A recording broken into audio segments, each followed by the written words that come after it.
Hello दोस्तों। तो कैसे हैं आप सब। मैं आशा करता हूँ कि आप सब अच्छे होंगे। मेरा नाम है प्रीतेश और आज हम श्रीमद् भगवद गीता का 11वां अध्याय देखेंगे, जिसका नाम है विश्वरूप दर्शन योग। तो चलिए शुरू करते हैं। अर्जुन बोले, मुझ पर अनुग्रह करने के लिए आपने जो परम गोपनीय अध्यात्म विषयक वचन अर्थात उपदेश कहा, उससे मेरा यह अज्ञान नष्ट हो गया है। क्योंकि हे कमल नेत्र, मैंने आपसे भूतों की उत्पत्ति और प्रलय विस्तारपूर्वक सुने हैं तथा आपकी अविनाशी महिमा भी सुनी है।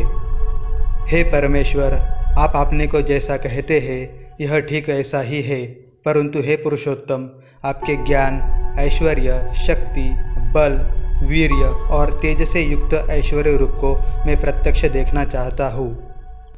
हे प्रभो, यदि मेरे द्वारा आपका वह रूप देखा जाना शक्य है, ऐसा आप मानते हैं, तो हे योगेश्वर, उस अविनाशी स्वरूप का मुझे दर्शन कराइए।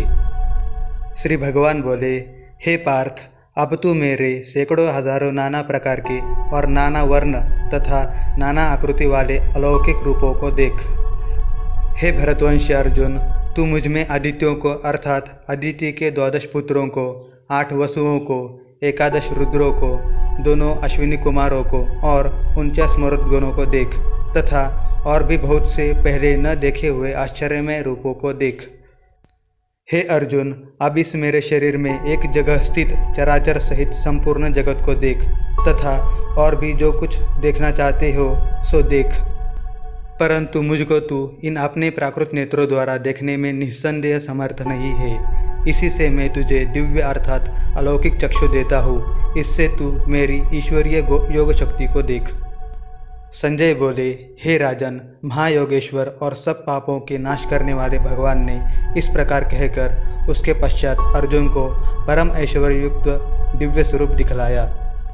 अनेक मुख और नेत्रों से युक्त, अनेक अद्भुत दर्शनों वाले, बहुत से दिव्य भूषणों से युक्त और बहुत से दिव्य शस्त्रों को हाथों में उठाए हुए, दिव्य माला और वस्त्रों को धारण किए हुए और दिव्य गंध का सारे शरीर में लेप किए हुए, सब प्रकार के ऐश्वर्य से युक्त, सीमा रहित और सब और मुख किए हुए विराट स्वरूप परम देव परमेश्वर को अर्जुन ने देखा। आकाश में 1000 सूर्यों के एक साथ उदय होने से उत्पन्न जो प्रकाश हो, वह भी उस विश्वरूप परमात्मा के प्रकाश के सदृश कदाचित ही हो। पांडुपुत्र अर्जुन ने उस समय अनेक प्रकार से विभक्त अर्थात पृथक पृथक संपूर्ण जगत को देवों के देव श्री कृष्ण भगवान के उस शरीर में एक जगह स्थित देखा। उसके अनंतर वे आश्चर्य से चकित और पुलकित शरीर अर्जुन प्रकाशमय विश्वरूप परमात्मा को श्रद्धा भक्ति सहित सिर से प्रणाम करके हाथ जोड़कर बोले। अर्जुन बोले, हे देव, मैं आपके शरीर में संपूर्ण देवों को तथा अनेक भूतों के समुदायों को, कमल के आसन पर विराजित ब्रह्मा को, महादेव को और संपूर्ण ऋषियों को तथा दिव्य सर्पों को देखता हूँ। हे संपूर्ण विश्व के स्वामीन, मैं आपको अनेक भुजा, पेट, मुख और नेत्रों से युक्त तथा सब ओर से अनंत रूपों वाला देखता हूँ। हे विश्वरूप, मैं आपके न तो अंत को देखता हूँ, न मध्य को और न ही आदि को ही। आपको मैं मुकुटयुक्त, गदायुक्त और चक्रयुक्त तथा सब ओर से प्रकाशमान तेज के पुंज, प्रज्वलित अग्नि और सूर्य के सदृश ज्योतियुक्त, कठिनता से देखे जाने योग्य और सब ओर से अप्रमेय स्वरूप देखता हूँ। आप ही जानने योग्य परम अक्षर अर्थात परब्रह्म परमात्मा है।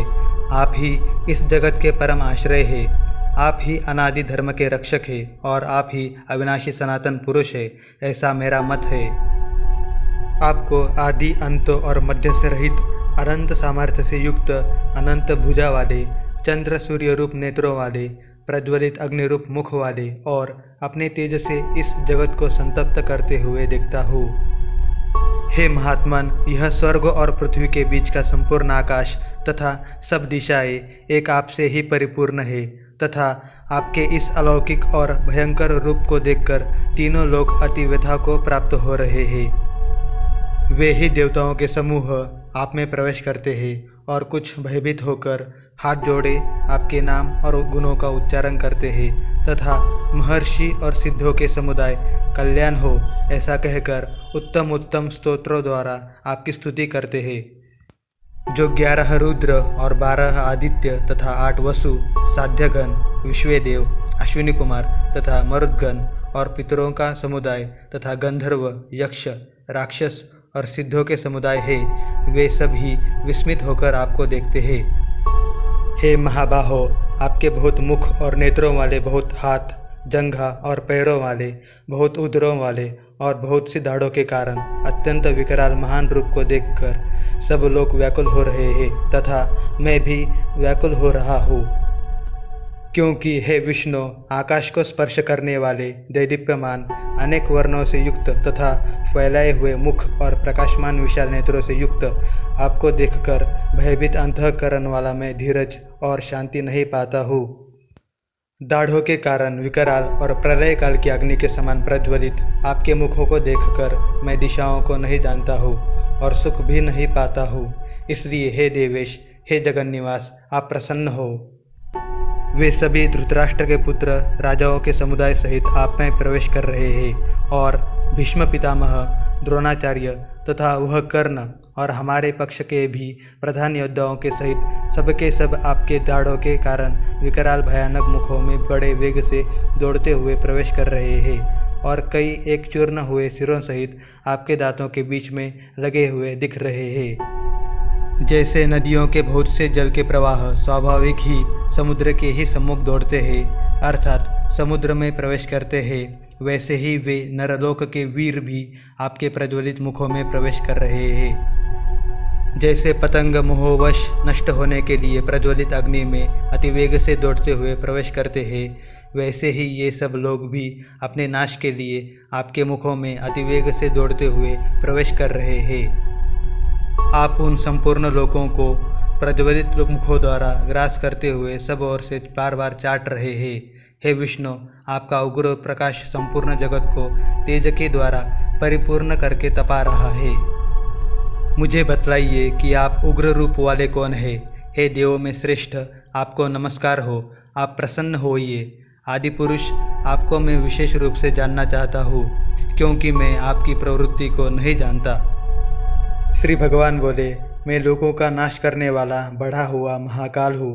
इस समय इन लोगों को नष्ट करने के लिए प्रवृत्त हुआ हूँ। इसलिए जो प्रतिपक्षियों की सेना में स्थित योद्धा लोग हैं, वे सब तेरे बिना भी नहीं रहेंगे, अर्थात तेरे युद्ध न करने पर भी इन सब का नाश हो जाएगा।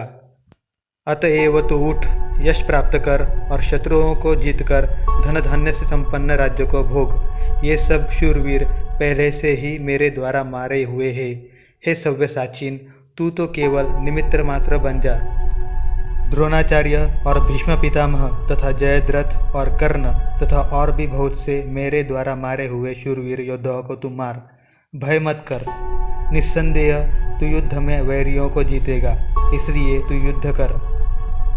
संजय बोले, केशव भगवान के इस वचन को सुनकर मुकुटधारी अर्जुन हाथ जोड़कर कांपता हुआ नमस्कार करके फिर भी अत्यंत भयभीत होकर प्रणाम करके भगवान श्री कृष्ण के प्रति गदगद वाणी से बोले।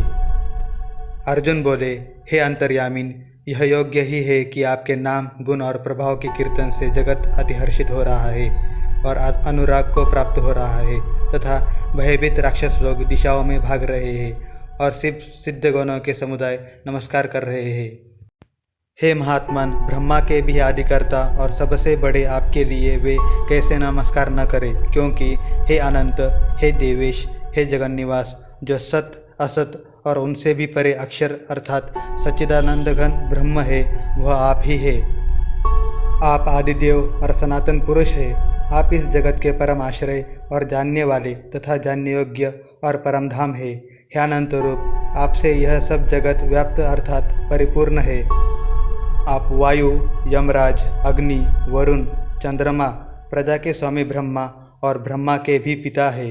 आपके लिए हजारों बार नमस्कार, नमस्कार हो। आपके लिए फिर भी बार बार नमस्कार, नमस्कार। हे अनंत सामर्थ्य वाले, आपके लिए आगे से और पीछे से भी नमस्कार। हे सर्वात्मन, आपके लिए सब ओर से नमस्कार हो, क्योंकि अनंत पराक्रमशाली आप समस्त संसार को व्याप्त किए हुए हैं। इससे आप ही सर्वरूप है। आपके इस प्रभाव को न जानते हुए आप मेरे सखा है ऐसा मानकर प्रेम से अथवा प्रमाद से भी मैंने हे कृष्ण, हे यादव, हे सखे इस प्रकार जो कुछ बिना सोचे समझे अर्थात कहा है। और हे अच्युत, आप जो मेरे द्वारा विनोद के लिए विहार, शैया, आसन और भोजनादि में अकेले अथवा उन सखाओं के सामने भी अपमानित किए गए हैं, वह सब अपराध अप्रमेय स्वरूप अर्थात अचिंत्य प्रभाव वाले आपसे मैं क्षमा करवाता हूँ। आप इस चराचर जगत के पिता और सबसे बड़े गुरु एवं अति पूजनीय है। हे अनुपम प्रभाव वाले, तीनों लोकों में आपके समान भी दूसरा कोई नहीं है, फिर अधिक तो कैसे हो सकता है। अतएव हे प्रभो, मैं शरीर को भली भांति चरणों में निवेदित कर प्रणाम करके स्तुति करने योग्य आप ईश्वर को प्रसन्न होने के लिए प्रार्थना करता हूँ। हे देव, पिता जैसे पुत्र के, सखा जैसे सखा के और पति जैसे प्रियतमा पत्नी के अपराध सहन करते हैं, वैसे ही आप मेरे अपराध को सहन करने योग्य है। मैं पहले न देखे हुए आपके इस आश्चर्यमय रूप को देखकर हर्षित हो रहा हूँ और मेरा मन भय से अति व्याकुल हो रहा है। इसलिए आप उस अपने चतुर्भुज विष्णु रूप को ही मुझे दिखलाइए। हे देवेश, हे जगन निवास, प्रसन्न होइए। मैं वैसे ही आपको मुकुट धारण किए हुए तथा गदा और चक्र हाथ में लिए हुए देखना चाहता हूँ। इसलिए हे विश्वस्वरूप, हे सहस्त्रबाहो, आप उसी चतुर्भुज रूप से प्रकट होइए। श्री भगवान बोले, हे अर्जुन, अनुग्रहपूर्वक मैंने अपनी योग शक्ति के प्रभाव से यह मेरा परम तेजोमय, सबका आदि और सीमा रहित विराट रूप तुझको दिखलाया है, जिसे तेरे अतिरिक्त दूसरे किसी ने पहले नहीं देखा था।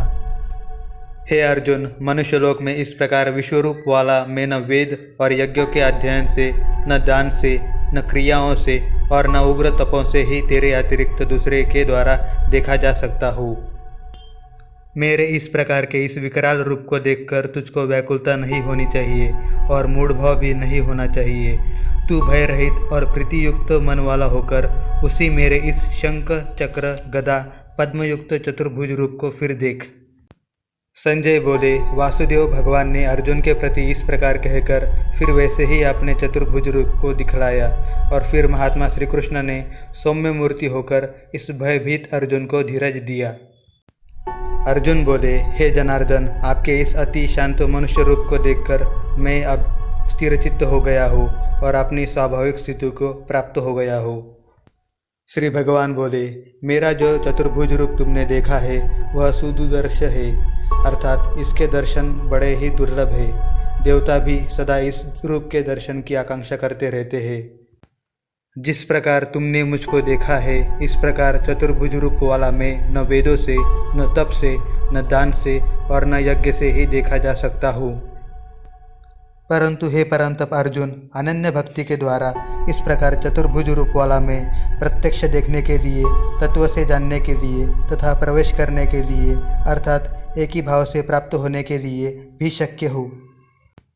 हे अर्जुन, जो पुरुष केवल मेरे ही लिए संपूर्ण कर्तव्य कर्मों को करने वाला है, मेरे परायण है, मेरा भक्त है, आसक्ति रहित है और संपूर्ण भूत प्राणियों में वैर भाव से रहित है, वह अनन्य भक्ति युक्त पुरुष मुझको ही प्राप्त होता है। इस प्रकार श्रीमद् भगवद गीता का 11वां अध्याय, जिसका नाम है विश्वरूप दर्शन योग, समाप्त हुआ। आपको यह वीडियो कैसे लगी मुझे कमेंट करके ज़रूर बताएं और अगर आप इस चैनल पर नए आए हैं तो इसे सब्सक्राइब करना ना भूलें। तो चलिए फिर मिलते हैं। जय श्री कृष्ण।